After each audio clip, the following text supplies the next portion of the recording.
Have you ever wondered why some biblical chapters were thrown out of the Bible? Have you noticed some biblical texts containing more books than another? The Apocrypha. The word Apocrypha comes from a Greek term meaning hidden or concealed. But hidden from what and from whom? These writings were never completely lost. In fact, they circulated widely among early Jewish and Christian communities.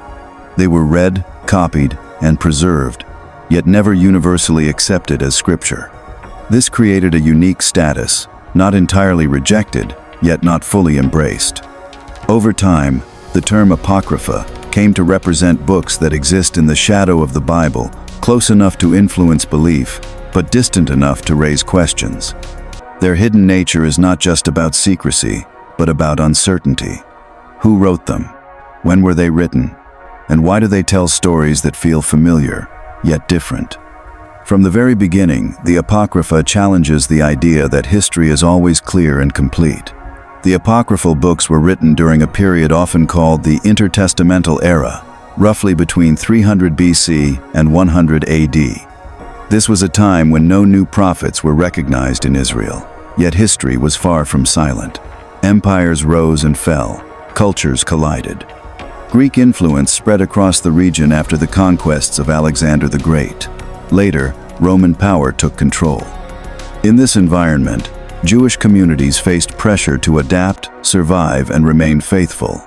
The Apocrypha captures this tension. These books reflect a world in transition where ancient traditions met new ideas. They provide a bridge between the Old Testament and the New Testament, helping us understand the social, political, and spiritual landscape into which Jesus was born. Without them, this period remains largely unexplained. The Apocrypha is a collection, not a single text. The most widely recognized books include Tobit, Judith, Wisdom of Solomon, Sirach, Baruch, and 1st and 2nd Maccabees. There are also additions to existing biblical books, such as extra sections in Esther and Daniel, including Susanna, Bel and the Dragon, and the Prayer of Azariah. Some traditions expand this list further with texts like 1st Esdras, 2nd Esdras, and the Prayer of Manasseh. Depending on the tradition, the Apocrypha can include anywhere from 7 to 15 books. Each one serves a different purpose. Some tell stories, others offer wisdom, while some record historical events. Together, they form a diverse body of literature that fills in gaps left by the canonical scriptures, especially concerning Jewish life under foreign rule. Many apocryphal books tell powerful stories designed to inspire faith. The Book of Judith describes a brave woman who saves her people through courage and strategy. Tobit tells a story of family, faithfulness, and divine guidance through hardship. These narratives are rich with drama, moral lessons, and supernatural elements. They emphasize themes like loyalty to God, the importance of prayer, and the reward of righteousness. While some details may seem exaggerated or symbolic, the purpose is clear: to encourage believers to remain faithful even in difficult times. These stories are not just entertainment. They are spiritual tools meant to strengthen identity and belief in the face of uncertainty. Among the Apocrypha, the books of Maccabees stand out for their historical detail. They describe a time when Jewish people rebelled against Greek rule, fighting to preserve their religion and traditions.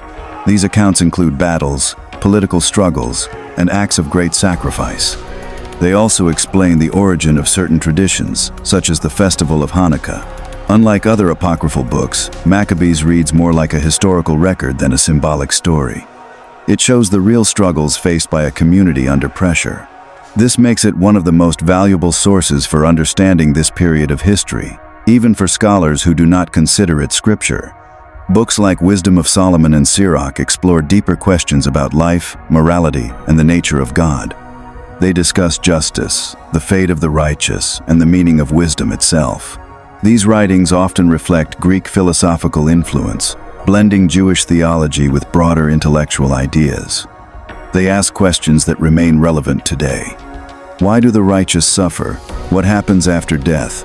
How should a person live a good life? These texts do not always provide simple answers, but they offer thoughtful reflections that expand the spiritual conversation. This philosophical depth is one reason the Apocrypha continues to attract attention from scholars and readers alike. Despite their value, the apocryphal books were not accepted by all religious communities. One reason is authorship. Many of these texts do not clearly identify their writers. Another is timing. They were written later than other accepted scriptures. Some also contain ideas or details that differ from established teachings. Because of this, early religious leaders debated their authority. Over time, different traditions made different decisions.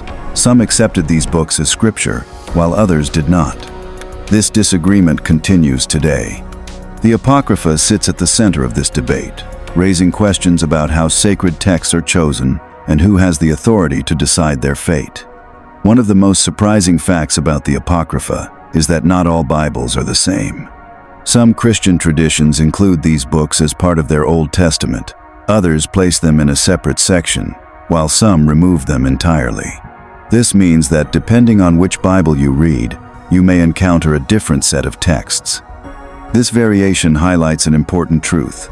The Bible, as we know it today, was shaped over time. The Apocrypha is part of that story. Its presence or absence reflects the diversity within Christianity and the complexity of its history. Beyond its stories and teachings, the Apocrypha reveals something deeper. It shows how people responded to uncertainty. These texts were written during times of struggle, when clear answers were not always available. They reflect a desire to understand God, to preserve identity, and to find meaning in difficult circumstances. In this way, the Apocrypha is not just about the past, it speaks to universal human experiences. It shows how belief can shape storytelling, and how storytelling can shape belief. This connection between history, faith, and imagination is what gives the Apocrypha its lasting power. So what is the Apocrypha? Is it hidden truth, forgotten history, or simply ancient literature? The answer depends on perspective. For some, these books hold spiritual value and deserve recognition. For others, they are important historical documents, but not divine scripture. What is certain is that the Apocrypha continues to spark curiosity and debate. It reminds us that history is not always complete, and that some stories exist beyond official records. In the end, the Apocrypha stands as a powerful reminder that not everything is settled, and that sometimes the most important questions are the ones that remain unanswered. Subscribe now for more deep dives into hidden texts, ancient mysteries, and untold stories that continue to shape our world.